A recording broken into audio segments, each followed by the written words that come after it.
फडणवीस हे शिंदेचा बंदोबस्त करायला समर्थ आहे. हो, पण 2029 पर्यंत नरेंद्र मोदी प्रधानमंत्री राहतील का? आणि धनगरांचे बोलवते धनी हे सरकारमध्ये बसलेले आहे. ही लढाई लोकशाही वाचवण्यासाठी आहे, हे काँग्रेसनं समजून घेतलं पाहिजे. तुम्ही मुख्यमंत्री आहात, आता चोराला चोराचे दरवाजे माहीत असतात ना. हे तर चोरांचे सरदार आहेत. हे पहा की आता कोण काय बोलते त्याच्यावरती मी आता मत व्यक्त करणार नाही.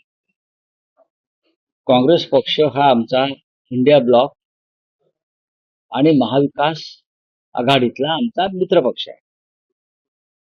आणि या दोन्ही आघाड्या ज्या आहेत, इंडिया ब्लॉक आणि महाविकास आघाडी, ह्या एकाच पक्षामुळे अस्तित्वात नाहीये, निर्माण झाल्या. त्यात अनेक पक्ष आहेत.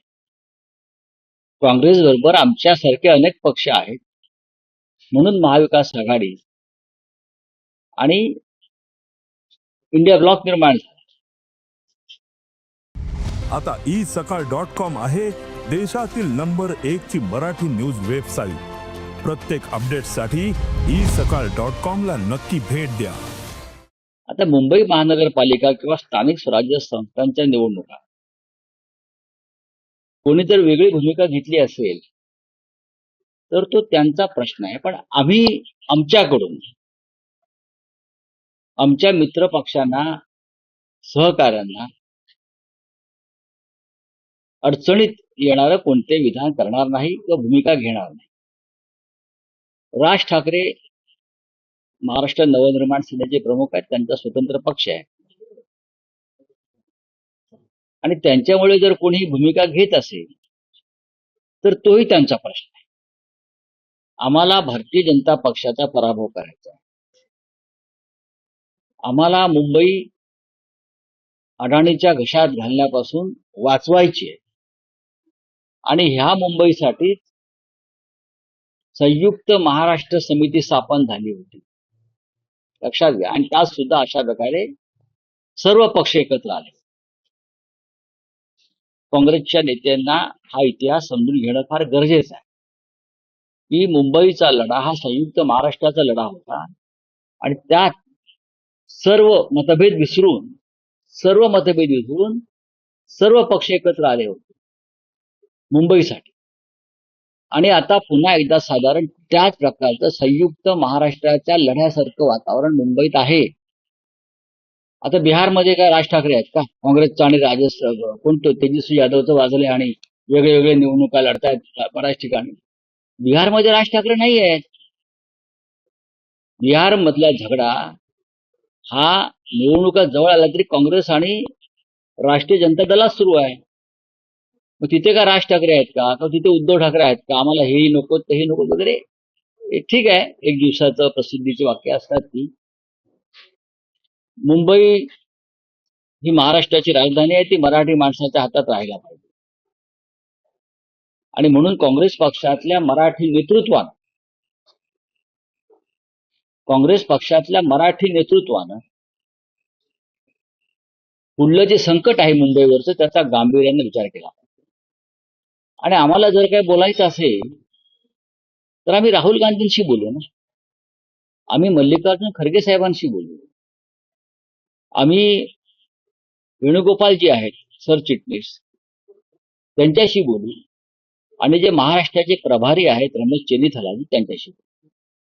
या चारही प्रमुख लोकांशी या विषयावरती अद्याप साधी चर्चाही झालेली नाही. उगाच त्याच्यावरती आकांतांडव करण्यात अर्थ नाही.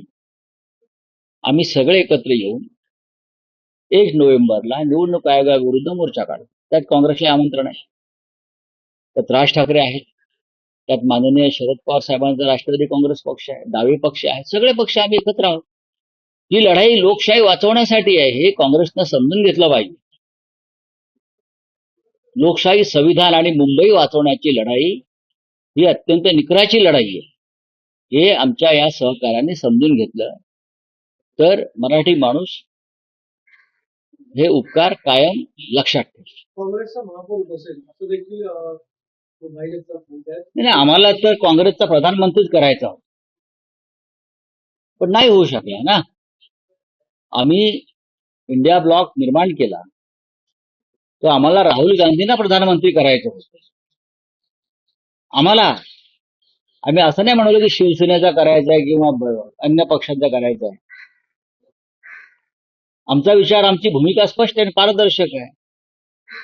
काँग्रेस दिल्लीमध्ये सर्वात मोठा राष्ट्रीय पक्ष आहेच ना, त्याच्यामुळे आमचं मन फार मोठं आहे आणि आम्हाला राहुल गांधी यांनाच प्रधानमंत्री करायचं आहे. मुंबईच्या महापौराचं काय घेऊन बसले ते महाशय? हा, तुम्ही मुंबईचे काय 27 महानगरपालिकांचे महापौर काँग्रेसचे करा, काही अडचण नाही. भारतीय जनता पक्षाला रोखणं, जे पैशाचं राजकारण सुरू आहे, भ्रष्ट राजकारण सुरू आहे, त्याच्यासमोर आव्हान उभं करणं आपल्या ऐक्याचं, ही आमची भूमिका आहे. महापौर मराठी होणं, मराठी मातीतला होणं, याला आम्ही प्राधान्य देतो. आणि मुंबईवर गेले 20 वर्षापेक्षा जास्त काळ शिवसेनेचा महापौर, मराठी महापौर हा झालेला आहे आणि त्याचं श्रेय हे शिवसेनेला द्यावं लागेल. अनेकदा काँग्रेसचं सुद्धा सहकार्य आम्ही त्यासाठी घेतलं, विसरता येणार. त्याच्यामुळे कोण काँग्रेसचे नेते मुंबईत काय बोलतायत, बाहेर काय बोलतायत, मला असं वाटत नाही काँग्रेस पक्षामध्ये अशा प्रकारचे तीव्र मतभेद आहेत. हा काही अंतर्गत त्यांचा वाद उफाळून आला असेल. नव्या मनुष्य या मित्रासाठी शिवसेना उद्धव बाळासाहेब ठाकरे पक्ष जुन्या काँग्रेस या मित्राची साथ सोडणार का? असा प्रश्नच कुठे निर्माण झालेला नाही ना. असं कुठे चर्चेला आमच्या समोर महाविकास आघाडीत विषय आलाय का? इंडिया ब्लॉकमध्ये ह्याच्यावर चर्चा झाली आहे का? किंवा काँग्रेसच्या वरिष्ठ नेतृत्वानं आमच्याशी या संदर्भात काही भूमिका घेतली आहे का? आतापर्यंत सर्व पक्षीय शिष्टमंडळामध्ये काँग्रेस पक्ष सामील झालेला आहे. निवडणूक आयोगासंदर्भात जी लढाई आमची सुरू आहे त्याच्यामध्ये काँग्रेस पक्ष पूर्णपणे सामील झालेला आहे. आणि इतकंच नाही तर महाराष्ट्रातले मुंबईतल्या नेतृत्वासह दिल्लीतल्या नेतृत्वानंही आमच्या या लढाईला पाठिंबा दिला. महाविकास आघाडी काँग्रेसच्या जोरदार चर्चा सुरू असताना समाजवादी पार्टीने देखील त्यांचा निर्णय जाहीर केलेला. आदिवासी म्हणतात की आम्ही स्थानिक स्वराज्य संस्थांच्या निवडणुकीमध्ये महाविकास आघाडीसोबत नसणार आहोत. हे ठीक आहे ना, ही त्यांची भूमिका आहे. त्यांना असं वाटत असेल की त्यांची फार ताकद आहे आणि मतांचं विभाजन करून ते भारतीय जनता पक्षाला मदत करू इच्छितात, तर नक्कीच ते त्यांच्या कार्यामध्ये सफल होतील असं मला वाटत नाही. मुंबईमधला समस्त मराठी माणूस, महाराष्ट्रप्रेमी माणूस, मग मुसलमान असतील, गुजराती बांधव असतील, जैन बांधव असतील, पारशी असतील, हे सगळे यावेळेला आमच्या बरोबर आहेत. नाही, पण राऊसाहेब हा तोच विषय आहे की महाविकास आघाडीमध्ये राज ठाकरेंवरून मतभेद असतात. अजिबात नाही. ठीक आहे, काय विविध मतं असतात असं समजा आपण गृहीत मतभेद धरलं. असले तरी आम्ही आमची नौका पार करू. बरं, पण तिथे मुख्यमंत्री असं म्हणतायत की आम्ही महायुती म्हणूनच लढणार आहोत. मुंबईमध्ये शिंदेची सेना, अजित पवारांची एनसीपी आणि भाजप असे मिळून ते लढणार. ठाण्यातला निर्णय त्यांनी शिंदेवर सोपवलेला आहे, युती करायची की नाही. आणि पुणे आणि पिंपरी चिंचवड वेगवेगळं लढणार असं देखील ते म्हणतात. नाही, ह्याच्यामध्ये हा त्यांच्या गटाचा निर्णय जर असेल, कोणते बीजेपी किंवा मुंडे गट, हा त्यांचा विषय, त्यांनी काय करायचं आणि काय नाही करायचं. पण लक्षात घ्या, या सगळ्यांचं लक्ष शेवटी मुंबई आहे. मुंबईतून मराठी माणसाचं अस्तित्व नष्ट करण्यासाठी आम्ही एकत्र आहोत, बाकी इतरत्र नाही. मुंबईत शिवसेनेचा पराभव घडवणं म्हणजे मराठी माणसाचा पराभव घडवणं, याविषयी त्यांच्यामध्ये एकमत आहे. बाळासाहेब ठाकरेंच्या शिवसेनेनं जो भगवा झेंडा कायम मुंबईवर फडकवत ठेवलाय मराठी माणसाचा, तो उतरवणं हे यांचं अंतिम ध्येय आहे. आणि त्याच्यामुळे ते इथे एकत्र यायला तयार आहेत, मुंबईच्या बाहेर नाही. म्हणजे भविष्यामध्ये ही मुंबई अमित शहा आणि त्यांची कंपन्या अडाणीला अंदण द्यायला सज्ज झालेल्या आहेत. रावसाहेब फडणवीसांनी तुम्हाला इशारा दिलाय की आम्ही विरोधकांवर बॉम्ब टाकणार. लोकसभा निवडणुकीत तुम्हाला ज्या मतदारसंघांमध्ये लाभ झालाय तिथल्या मतदारसंघातल्या याद्यांचा घोटाळा हा पुराव्यांसह बाहेर काढला. काढा ना, तुम्ही मुख्यमंत्री आहात. आता चोराला चोराचे दरवाजे माहीत असतात ना. इथं चोरांचे सरदार आहेत. कसल्या धमक्या देते आम्हाला? तुमचे घोटाळे, तुमचे फ्रॉड हे आम्ही सगळ्यांनी पुराव्यासह बाहेर काढले. राहुल गांधीजींनी बाहेर काढले. आता ह्या गमजा बंद करा. राऊत साहेब, काल अनौपचारिक गप्पांमध्ये मुख्यमंत्री देवेंद्र फडणवीस असं म्हणाले की ते 2029 पर्यंत महाराष्ट्रात मुख्यमंत्री म्हणूनच राहणार आहे. हो, पण 2029 पर्यंत नरेंद्र मोदी प्रधानमंत्री राहतील का, हा माझा कायम प्रश्न होता आणि आजही आहे. 2029 पर्यंत मोदी प्रधानमंत्रीपदी राहतील का? जर मोदी प्रधानमंत्रीपदी राहू शकले तरच या महाराष्ट्रातल्या राजकारणाचं जे काय गणित मांडताय ते असेल.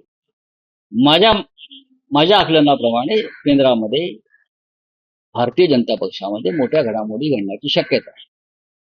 नाही, पण राऊत साहेब, केंद्रामध्ये घडामोडी कधी घडतील? कारण केंद्रामध्ये त्यांच्याकडे भले मित्र पक्षांच्या मदतीनं बहुमत आहे, राज्यातही त्यांच्याकडे मोठं बहुमत आहे. असं आहे ना? त्यावेळेस तुम्ही असं कसं तुमचा दावा करू शकता? का दावा करू शकत नाही? राजकारण आणि बहुमत हे फार चंचल असतं. बहुमत हे त्यापेक्षा चंचल असतं. आणि महाराष्ट्रातलं बहुमत हे खरं बहुमत नाही. स्वतः फडणवीस यांना शिंदेचा पक्ष फोडायचा आणि फडणवीस यांना त्याच वेळी अजित पवारांचाही पक्ष फोडायचा, लक्षात घ्या. आणि त्याचे भूगर्भातले धक्के हे सुरू झालेले. फडणवीसांना स्वयंभू राज्य करायचं आणि त्यासाठी भारतीय जनता पक्ष आणि फडणवीसांचा भाजपमधला गट हे कोणती भूमिका घेऊ शकतो? नाही, त्यामुळे राऊत साहेब, तुम्हाला हे विचारतं की काल त्यांनी जे अनौपचारिक गप्पांमध्ये विधान केलं की 2029 पर्यंत महाराष्ट्राचा मुख्यमंत्री मीच असेल, याचा अर्थ काय असा आहे की जे गुडघ्याला 2-2 गुडघ्यांना बाशिंग बांधून फिरतायत, हा मिस्टर शिंदे, त्यांच्या स्वप्नावर त्याने पाणी फेकलेलं. ते जे म्हणत होते की मी फडणवीसांना दिल्लीत पाठवून, तुम्ही कोण पाठवणार दिल्लीत? दिल्लीत अस्थिर होणार आहे भविष्याने. मी यांना दिल्लीत पाठवीन, मी त्याला दिल्लीत पाठवीन, मी त्याचा बंदोबस्त करेन. मी जे काय फडणवीसांना ओळखतो, त्यांचं राजकारण पाहतो, फडणवीस हे शिंदे यांचा बंदोबस्त करायला समर्थ आहे. राऊत साहेब, सध्या महाराष्ट्रात एक विषय गाजतो आहे, तो म्हणजे पुण्यातला मुरलीधर मोहोळ विरुद्ध रवींद्र धंगेकर हा जो आरोप प्रत्यारोपांचा सिलसिला आहे. रवींद्र धंगेकर यांच्या विरोधात भाजप नेत्यांनी फडणवीसांकडे कठोर टीका किंवा कठोर तक्रारी केलेल्या आहेत. हा अलीकडे जो उफाळून आलेला पुण्यातला संघर्ष आहे त्याकडे तुम्ही कसं पाहता? अलीकडच्या काळामध्ये भारतीय जनता पक्षामध्ये अंतर्गत संघर्ष ठिकठिकाणी उफाळून आले. मोहोळ विरुद्ध धंगेकर हे मोहोळ विरुद्ध धंगेकर नसून मोहोळ विरुद्ध भारतीय जनता पक्षातला एक गट. धंगेकर हा मोहरा आहे. धंगेकरांना माल मसाला पुरवणारे हात वेगळे आहेत आणि धंगेकरांचे बोलवते धनी हे सरकारमध्ये बसलेले आहेत. हे मी तुम्हाला खात्रीने सांगतो. चलिए अभी हिंदी में कुछ है तो पूछे. देश विदेशातील प्रत्येक घडामोडींचे लाईव्ह अपडेट मिळवण्यासाठी आता साम टीव्हीच्या सर्व सोशल मीडिया प्लॅटफॉर्मला लाईक, फॉलो आणि सबस्क्राईब करा. तसंच सर्व नोटिफिकेशनसाठी बेल आयकॉन प्रेस करायला विसरू नका.